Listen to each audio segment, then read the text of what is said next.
Before dominating motocross, the Yamaha YZ was born to break the rules. Lightweight, aggressive, and with two-stroke engines that roared like beasts, this series changed dirt tracks forever. From the wildest circuits to the world's most important championships, the YZ became synonymous with speed, impossible jumps, and glory. But how did this legend begin? Today, we're going to relive the complete story of the Yamaha YZ, the Blue Dynasty that conquered the mud. To understand the story of the Yamaha YZ, we have to go back to the late 1960s and early 1970s, a time when motocross was growing at a crazy pace, especially in Europe and the United States. Races were starting to draw big crowds. Japanese brands wanted to make a strong entrance into the sport, and everyone understood that motocross had a future. But there's something important. Motocross back then didn't look much like it does today. The bikes were way more primitive compared to the ones we have now. They had short, super stiff suspensions, basic and flexible frames, limited brakes, not much stability at high speeds, and the tracks were different too, much flatter with fewer jumps and fewer extreme obstacles. Motocross was aggressive, sure, but it still wasn't that wild spectacle full of huge jumps and impossible sections that we know today. In fact, a lot of bikes could barely handle really rough terrain without completely losing control. The riders were constantly fighting against the suspension, against the impacts, and against bikes that seemed like they wanted to throw them off at every bump. And that's where Yamaha comes in, with a dangerously intense obsession to win at motocross no matter what it takes. While many brands were still mainly focused on power, Yamaha started to realize something way more important. The real future of motocross wasn't just about making faster engines. It was about making sure the rider could control the bike better than anyone else. And that completely changed the philosophy. Because if you could control the bike better, you could enter corners faster and absorb bumps more effectively, and jump more aggressively without losing stability. Yamaha realized before anyone else that suspension was going to change the sport. It wasn't just a matter of comfort. It was about speed. It was about control. It was about survival. And that's where the real revolution begins. Because up until that moment, motocross was still limited by the bikes. Tracks had a certain design because the suspensions didn't allow for much more. But Yamaha was about to break through that barrier. And when that happened, the entire sport changed along with it. Back in 1975, Yamaha did something that honestly seemed completely crazy. While all motocross bikes were still using the classic dual rear shock system, Yamaha introduced an innovation that would end up changing the sport forever. The monocross monoshock system on the Yamaha YZ. The idea was simple but revolutionary. Instead of two-side shocks, Yamaha placed a single central shock, hidden under the tank and connected to the rear swing arm. And even though it seems normal today, back in the 70s it looked like alien technology. But what mattered wasn't how it looked, it was what it did. Suddenly, bikes could handle significantly more intense punishment, with more suspension travel, more stability, and more control. That fundamentally and completely transformed the way motocross was written, because now riders could go much faster through rough sections, land jumps much more aggressively, and blast through whoops at speeds that previously would have seemed absolutely impossible. And the impact was so huge that even the tracks had to evolve, because now the bikes could handle huge jumps. The eyes didn't just change the bikes, it changed motocross entirely. Tracks stopped being relatively flat and started filling up with giant jumps, whoops, and increasingly extreme sections. Basically, Yamaha created the tools needed for modern motocross to exist. And while everyone else tried to copy the monoshock system, Yamaha kept perfecting the formula. That's where two of the most iconic bikes in the entire history of motocross were born. The Yamaha YZ125 and the Yamaha YZ250. And these bikes had something special. They weren't refined, they weren't smooth, they weren't friendly, they were wild. Yamaha's classic two-stroke engine had a personality completely different from anything else. Lightweight, aggressive, explosive. And when it hit the power band, it felt like the bike wanted to rip your arms off. It was like the bike was telling you, you got guts? Hit the gas, you cowardly kid.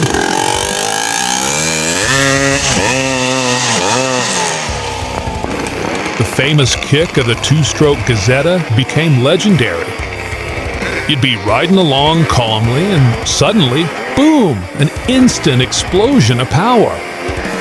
It was the kind of acceleration that forced you to react fast, or you'd end up staring at the sky.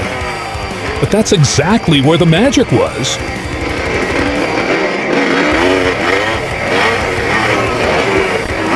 Because the Gazettas weren't trying to make your life easy. They wanted to be fast, they wanted to win, they wanted to feel aggressive, and that's what made so many riders fall in love with them.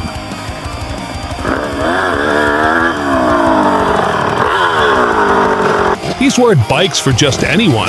They demanded a lot from you. They wore you out. They could intimidate you. But once you learned how to handle them, they felt like an extension of your own body.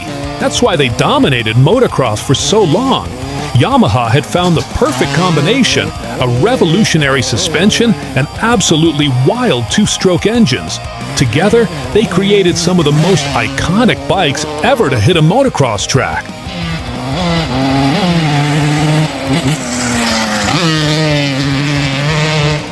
Over the years, the Yamaha YZ stopped being just a good motocross bike.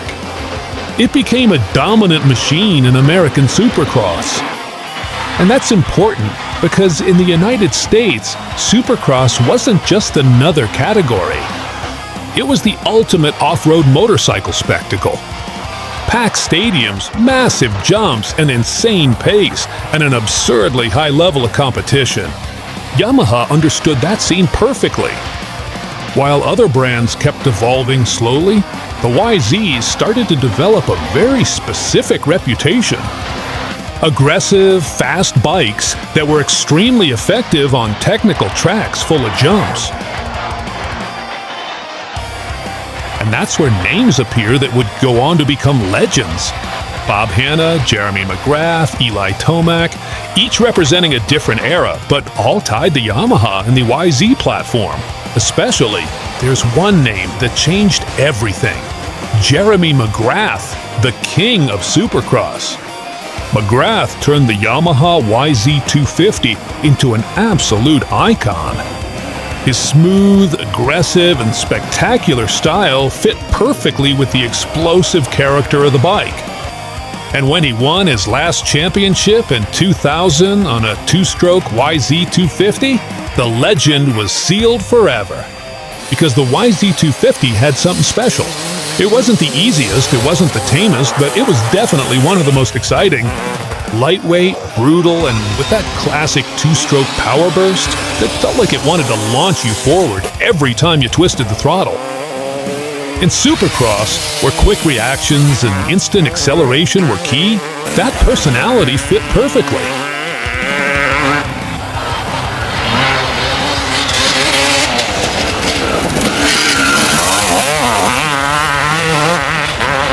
And that's where the YZ stops being just a bike and becomes a part of the culture.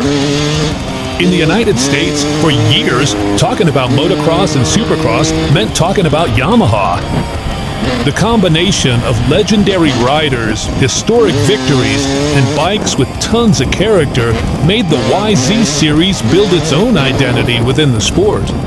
And the most impressive thing is that this story didn't end in the 90s or the 2000s.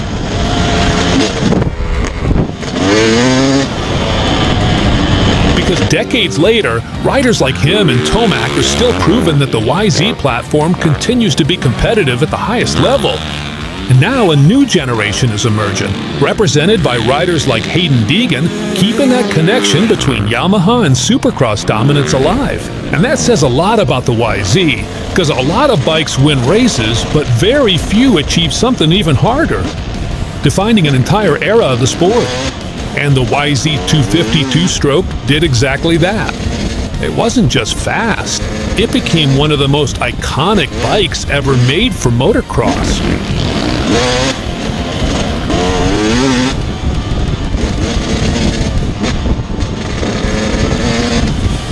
And just when it seemed like the story of the Yamaha YZ had already changed motocross enough, Yamaha went and did something completely outrageous again.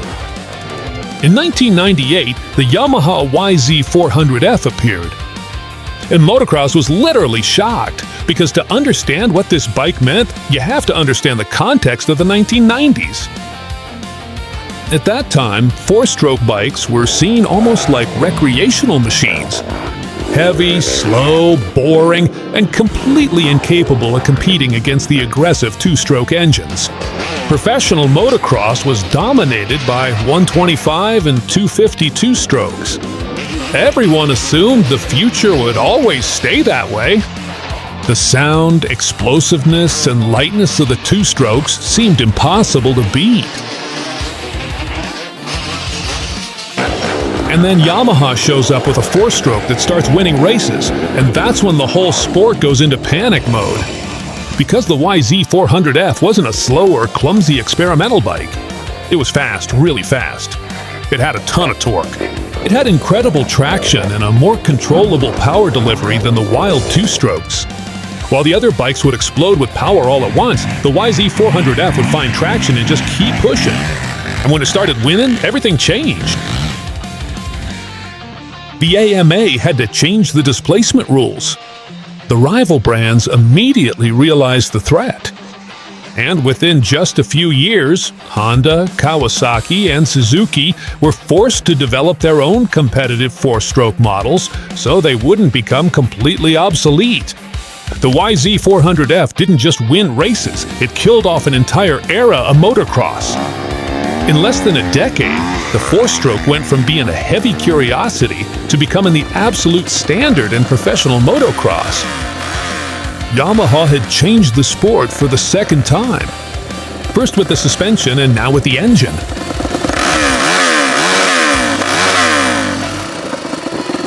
While other brands abandoned two-stroke engines, Yamaha kept producing the legendary Yamaha YZ125 and Yamaha YZ250, keeping alive a style of motocross that was more accessible, lighter, and easier to repair. That made the YZ a haven for two-stroke fans, and a symbol of cultural resistance within the sport.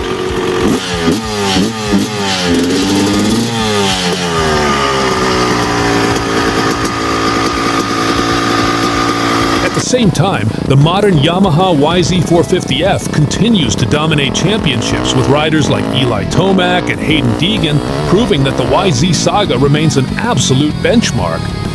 The Yamaha YZ was never just a winning bike.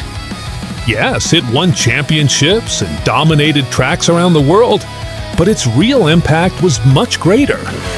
Because while many bikes only succeed in a specific era, the YZ, it achieved something much harder. It completely redefined what modern motocross should be, and how the sport would develop for decades. The YZ changed the bikes, the tracks, and even the way you ride. First, it revolutionized suspension with the monoshock system, allowing for bigger jumps and much higher speeds over rough terrain.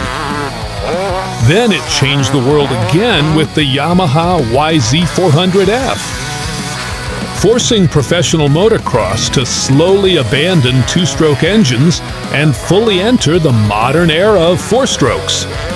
And what's most impressive is that Yamaha also did something many brands gave up on. While other manufacturers let two-stroke engines die out, the brand kept producing the legendary Yamaha YZ125 and Yamaha YZ250. That kept a simpler style of motocross alive. Cheap and aggressive, making the YZ the ultimate symbol of cultural resilience in the sport. And that's when you understand why the YZ is so important. Because some bikes win races, but others change entire sports. The YZ did exactly that. It wasn't just a fast or successful bike. It was a platform that constantly pushed motocross forward, generation after generation. And that's why, even today, it remains one of the most influential and legendary series in the entire history of off-road. And if you want to learn about the best two-stroke off-road bikes, click on this video.